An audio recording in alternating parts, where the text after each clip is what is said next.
Ako ho ang unang nagsampa ng kaso sa kanya.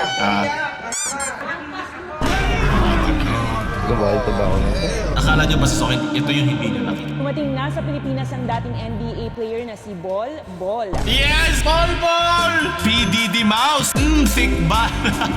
Paldo! Basta yung mga kanso na kapal si Paulo. Kaya plano tayo ng sulotos sa kota natin agad simulan. Okay, ito nakita ko to. Morning, sir. Akala niya kare-kare yan dumating. I-serve lang po namin yung warrant. Ikaw po ba si... Matindi Norman spring Magusin roll. po? Alias Francis Leo Marcos? Konting lore dump. Si Francis Leo Marcos kasi marami na siya mga issue before at lalo lang siyang parang tumindi dahil sa pag-expose sa kanya ni Makagago. May maraming nagtatrasahan ba't hindi ko siya kinontent kasi mas maganda yung way niya ng ng pagpresenta sa kanya. At saka mas bagay sila. Parang mas bagay sila magtalo. Parang ako nanonood ng Professor Xavier tsaka si Magneto, gano'n. Yung dalawang tito mo na nag-agawan sa My Way, nakainom, nagbibiroan lang, tapos ngayon nagtatalo na. Hinainan siya ng arrest warrant. Merienda rights! Dalagna merienda na eh. Hindi ang Miranda rights.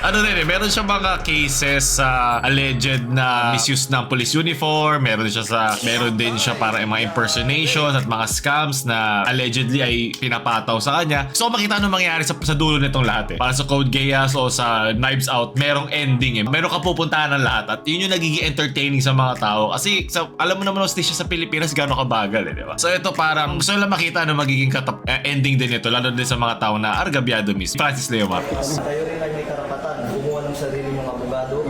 At dati tinatawagan na niya yung lawyer niya siguro din. Sir, pwede paano po yan at ano niyo yung karapatan niyo po? Sige. Pero talaga siya aura eh, no? May aura siya eh, na may yabang talaga siya. Pero na press briefing na, pumunta siya sa CIDG and Napolcom turns heated. Pero ang mas malamig dito yung kanyang sala dahil di na niya naubos. Ako po, lahat po na binibintang nila. Natapos na ho ng 2020 pa, naging kaso ko na ho lahat yan. At kakawin po ako dyan. Kayo no, yung laban namin ni Makagago, ako ho ang unang nagsampa ng kaso sa kanya. Ako unang nagsampa, ako unang nawaran. So unjust fixation lang, palipahilan niyo ako sa buong Pilipinas. Grabe, para akong pumatay. Yung sinasabi ng marami ko, dapat 2020 pala, dami na nagsasabi na, wala naman nagkatotoo kahit isa. Tapos papahiyarin niyo ako, national TV ng ganito, napisyo ako gawin nagmura kay ganito. Merong dahilan ho yun kung bakit ako nakapagsalita ng hindi maganda sa isang ganito. Wala, meron nung dahilan yun.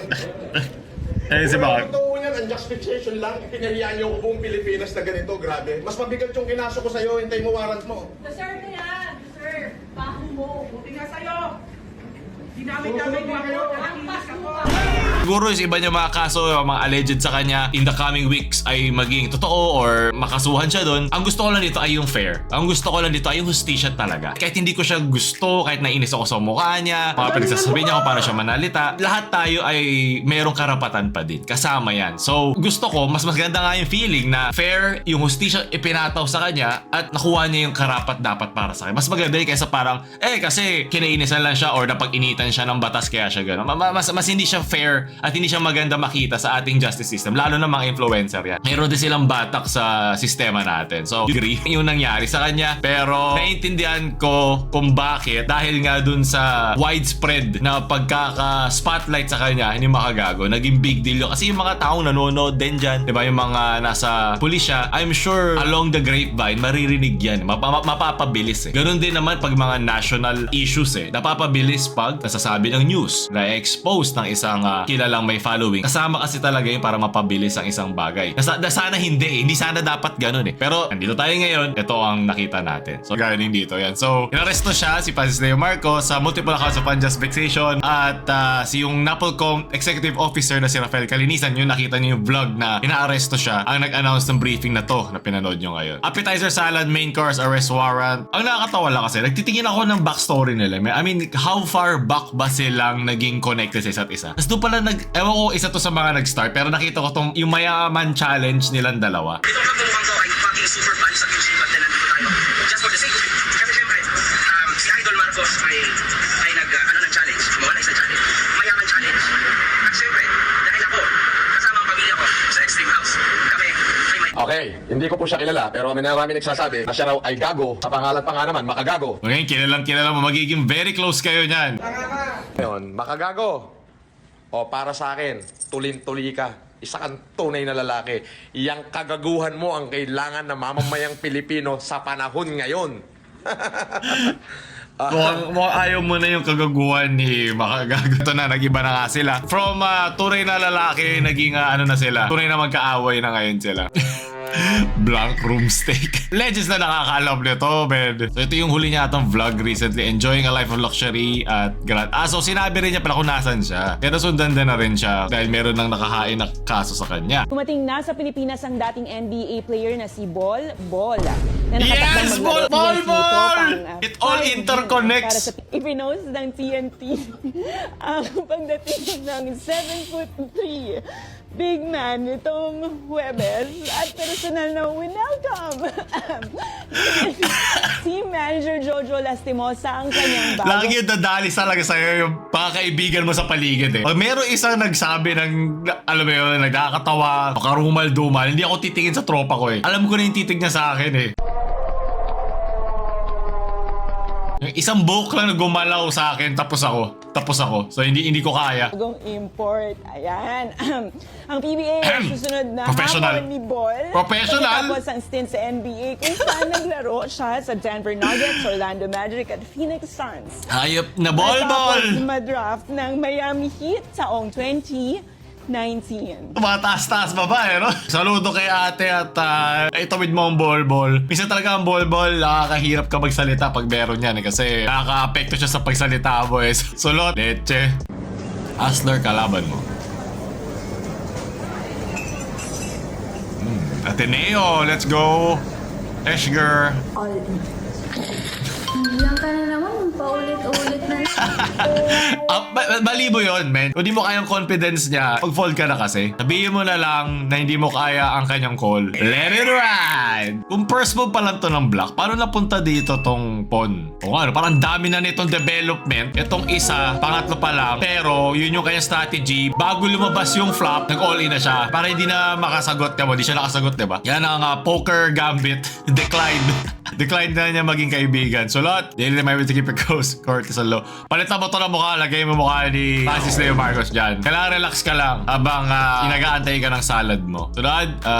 Sulot, ano to, barbero. Mga 1pm na to, ang bala ko sana mapagupit and then mag-gym after. Pagupit tayo. Haba na buhok ko. Let's go. Pikido pa ako, bala ko lang talaga sana gumawa ng mini vlog. Nirequest ko kay barber is low taper fade, textured fringe, and trim sa beard ko. Hindi ako magaling, hindi ko alam. Nag-video na ako dito dahil pabawas na ng pabawas buhok ko. Wala nang natira oh. Low taper fade, nakalbo. So pangit gupit niya. Asan yung taper? Yung baba lang. Dyan? Sige. Asan yung fringe? Sa may pa-quiz. Asan? Asan yung texture? Kalbo. Nasunod mo yung sinabi ko. Ibigay ko mga oras ka na. Ako hindi ko kaya to, men. I mean, marami na akong beses na talagang minaltrato yung buhok ko. I mean, nakakaurat talaga siya. Nakakainis siya. Kasi, alam mo yun, mukha mo yun eh. Pero, hindi ko to gagawin sa taong may gunting sa mukha ko. Alam mo yun? At sabihin mo na sa tama ka, hindi ko to gagawin kahit kailan sa isang tao na mayroong patalim sa harap ko. Alam mo yun, ano siya eh, hindi siya parang, pwede mo naman kasuha pag sinaktan ka. Men, hindi ko nabubuwis buhay ko para sa ganyan. Tutubo rin naman yan, diba? Tapos, ang palawa pa dito, isa pa niya mali, hindi niya binler. Sana binler mo man lang si kuya o si tatay. Alam mo yun? Kasi di mo alam kung nasa na siya sa kanyang buhay. Alam mo yun? I mean, baka meron siya pinagdadaanan. Hindi mo masasabi. Alam ko lagi natin ginagamit yun na excuse. Pero kasi it only takes one. Isang araw lang na matapat ka sa isang tao na kayang sirain ng lahat na meron siya. Sa moment lang na yan, mapumutok siya. Ikaw ang dawit doon. Bakit mo gugustuhin sa sarili mo yun? Diba? Isipin mo pa lang, mas importante buhay ko sa'yo. Yun lang. Kung kaya mo sabihin yun, hindi mo to gagawin. Naiintindihan ako na nainis ka. Kasi ilang beses ako nainis sa barbero ko na gusto kong konyatan. Na sinabi ko naman ng tama yung gusto ko. Ito yung purpose nito. Gusto ko sabihin minsan, may kita ng mga tao yung gupit mo sa akin sa vlog. Kasi alam ko recently meron akong may clean na na gupit sa isang vlog. Recently siguro mga a month ago. Sinabi na ibang mga comments doon na talo ka ba sa sugal? Like hanapin natin tong barbero mo. Man, alam ko. Okay, alam ko. Pero hindi ko binlag. Hindi ko na pinalaki. Tutubo rin naman eh, di ba? At yun nga, hindi ko na kailangan ipahiya yung tao. Or kung gusto mo man ilabas ang iyong opinion o gusto mo ilabas yung nararamdaman mo sa isang establishmento na nagbibigay ng mga serbisyo na kailangan rin umabot sa standards na gusto mo. Diba? Tama tama lang naman yung ginawa niya. Okay din itong ginawa niya. Na, ibon yung mga tauhan hindi nakikinig sa gusto ng customer nila. Tama, kasi palitan to ng goods. Magbabayad ako, pero yung gusto ko service. Pero yun nga, pwede mo i-blur kasi pag pumasok siya sa social media, ibang-iba na agad yung circumstances in play. Kasi natutunan namin yun sa commerce, yung the medium is the message. Kung saan mo ilalagay yung mensahe mo, malaki epekto na rin ito sa mensahe gusto mo ipakita. Bad trip na yan. Kung bakit pa ba ako nito?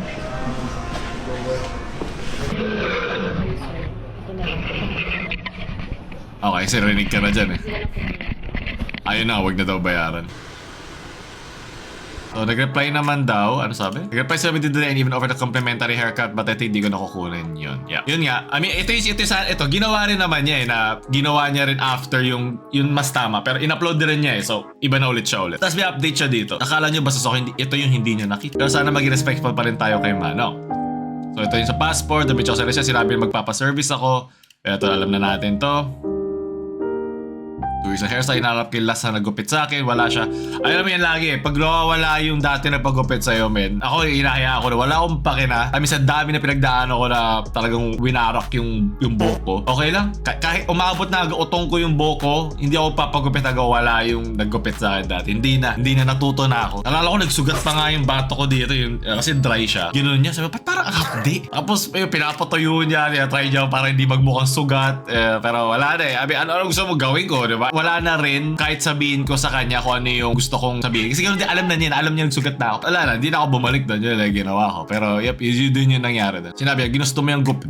Sinabi niya to? Sinabi to ng barber, ginusto mo yung gupit na yan? Kapag sinabi kasing fade zero, ayaw mo kasi ipa-state yung bangs mo, yung texture andyan nasa taas na yan. Direct ko talaga kumamalita na nagme-meditate ako magsasalita siya, hindi ko balak sumagot pero hindi ko na kinaya. Dahil ba matanda na rin ba siya? Yung barbero? Yung part tuloy-tuloy na ako rin sa'yo, yun yung, kaya pala pikod ka na kasi pinagdaanan mo na yun before. Okay. Sinabi niya, okay na po sir. Nasabi ko sir, magbabayad pa ba ako nito kasi di naman ako nasunod yung request ko. Nag-gym pa rin ako after haircut pero nakakap.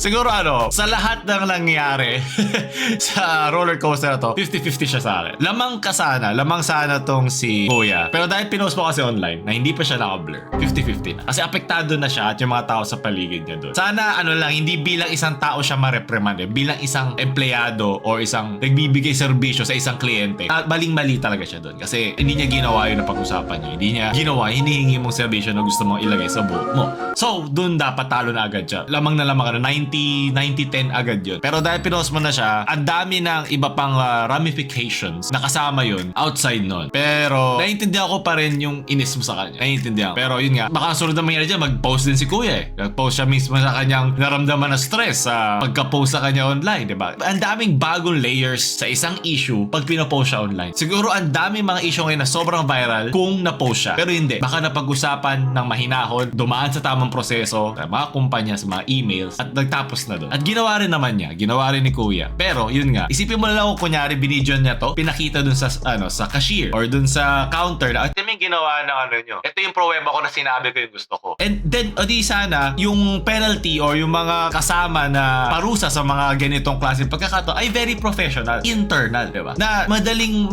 mapag-usapan, baka nabigyan siya ng voucher sa susunod yung balik kung babalik pa siya. O di ba? Pero kasi yung mga ganito, wala na lost case na yan kasi wala, gupit niya, hindi naman na maibabalik yan. Hindi naman yan parang pagkain na sira eh. Tapos ibabalik, mabibigyan kang bago, hindi siya ganun. Ito naintindihan ko. Pero yun nga, pinost mo na online, ito talaga mangyayari. Bigyan ko sukot yun dahil walang masaya sa nangyari doon. Sunod. Iya na yung nahiya sa'yo.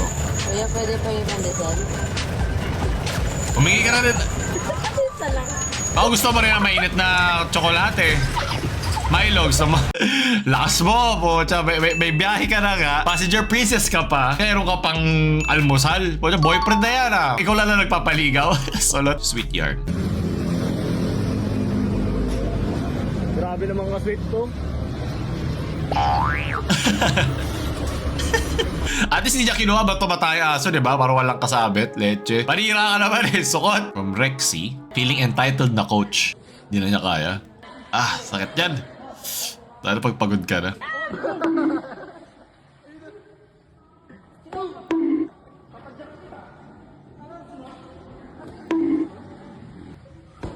Uy!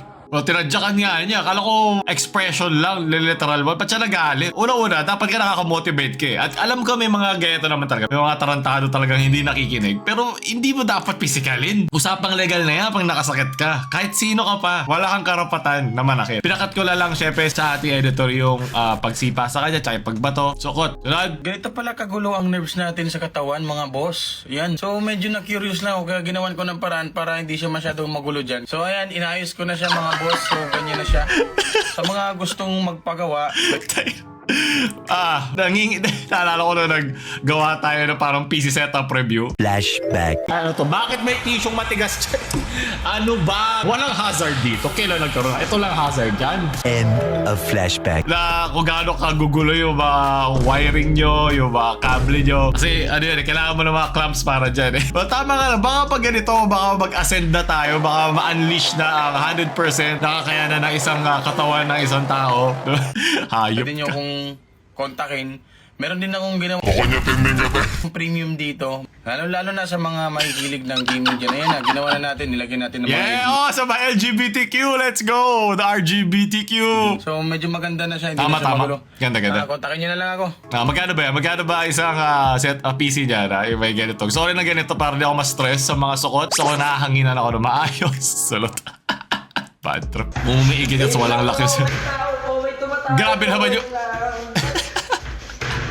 Ang lala naman ng pag-pushback ni kuya ko gano'n. Or umubo ka kasi.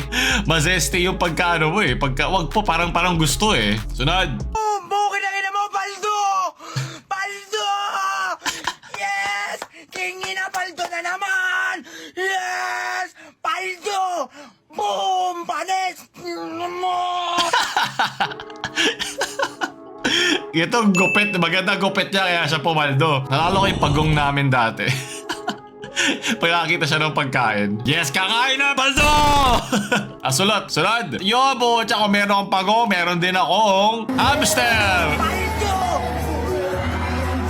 PDD Mouse, let's go! ICT Strand. Oy po, yeah! Sulat. Nasulot mo tropa mo, di ba? Sunod. Philippine Kangaroo. Nako, sa baho ang tayo ng aming kangaroo. Sunod. Thick ba? Paldo! Paldo na naman! Lumayo na kayo lahat. Ako na bahala dito. Bigyan nyo lang holy water. Ako na bahala, guys. Umalis na kayo. Speaking of which lang, naalala ko nag-voice acting ako sa isang horror game. Panoorin nyo sa ating gaming channel. Baka gusto nyo lang. Sunod. Kaputang nilang po, nakawalang... Aray, gago. Tayo ng mga trip yan. Ayun. Salamat. Kung hindi to magtotropa, nagsuntukan na to eh. Mahirap to ba pag-inuman sa inyo? Bigat sa hinga. Dito ko malalaman kung solid samahan niya. Pero yun nga, may mga tao ayaw na ganitong klaseng samahan. mga mapanakit na. Okay lang, hindi mo naman kailangan maki-sit in sa kanila. Isang kapaan na lang yun, napagod na. Nabugbog na yan. Sunod, mga turing na tropa, pwede yan. Sunod, galing kay Efrain. Buto yung tunog ng palo na yun, parang yung yellow kanina na binato. Oh! Let's go!